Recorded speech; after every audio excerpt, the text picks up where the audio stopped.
German and Danish police have successfully foiled a Hamas plot to kill Jews in Europe, with the Danish Prime Minister describing the plot as being as serious as it gets.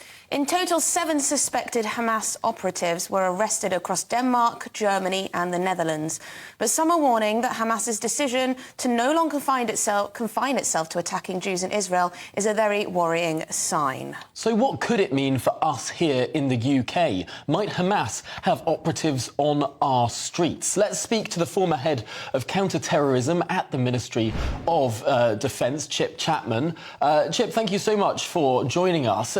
Is this to be expected, that this conflict and these potential for attacks spill beyond the borders of Gaza, the Palestinian territories and Israel? Well, it would be a new thing for external ops planning to be conducted by Hamas. So that would be extraordinarily new and a worrying and escalatory development. Now, we actually divide these things into 3 types. So the first type would be directed from and controlled by. That's essentially what the arrests here have done. That is very difficult to get through because the larger scale plots and the more people you have involved, you get leakage from the plotters, and the competence of the security agencies often can find those. So I don't think you'll see too much of that. And of course, there's very little plausible deniability from that.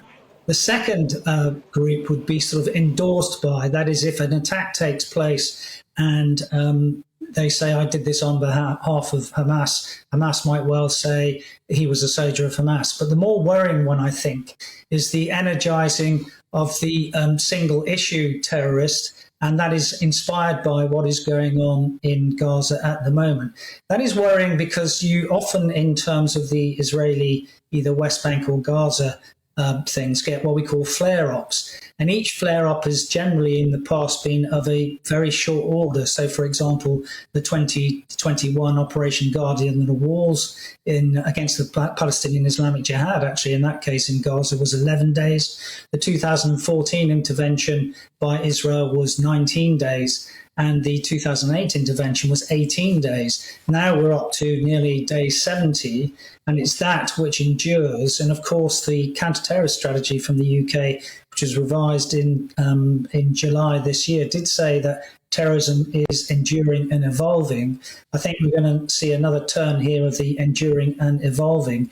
And it is those single-issue terrorists, the lone wolves, essentially, that's what they were called before, because the haystack is getting bigger and the needle is getting smaller. It doesn't mean an attack is inevitable. It does mean that we'll see more hate crime. We've already seen that in terms of anti-Semitism, anti-Islam actions, and we've also seen more extremism in terms of the referrals to the counter-terrorist internet referral unit, in the CT hotline, counter-terrorist hotline, and in the number of people who've been reported to the PREVENT strategy. That is one of the elements of the counter-terrorist strategy.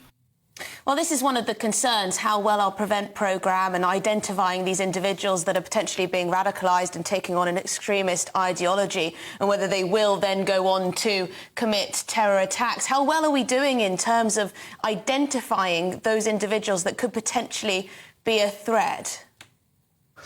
Well, you have to separate, again, 2 things there. So the PREVENT strategy is to stop those who are being radicalised going into, obviously, a attack plotting. And if they were radicalised to the point of view that they were attack plotting, they would be in the pursue part of counter-terrorism. That is, they would be picked up by the agencies and the counter-terrorist police. So it's not a linear progression from any of these things. So just because you've got more people who've been reported to the counter-terrorist hotline doesn't mean that there'll be a algorithmic progression to more terrorism. It might lead to more investigations, but that is a good thing if they then triage that in terms of the subjects of interest and those who might have previously been closed subjects of interest and therefore investigated and, if necessary, arrested.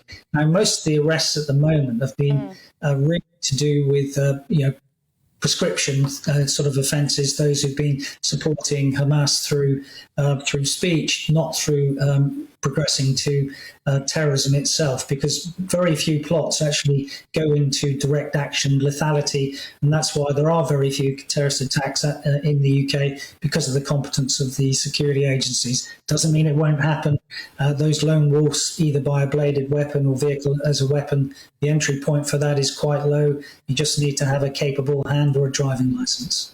And of course, as that old adage goes, our counter-terrorism forces have to be lucky every single time. The terrorists have to be lucky once. But Chip Chapman, thank you so much for talking us through those pretty concerning developments on continental Europe.